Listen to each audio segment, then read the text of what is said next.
everyone, I'm Aarya and today I'm going to teach you how to make a tornado in a bottle.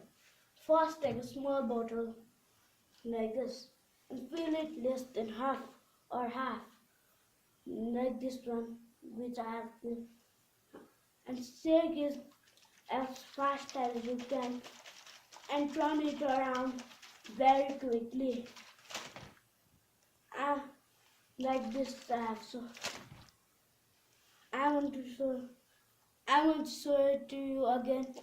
See, it's just small. But now I'm going to make a little bigger one. See now.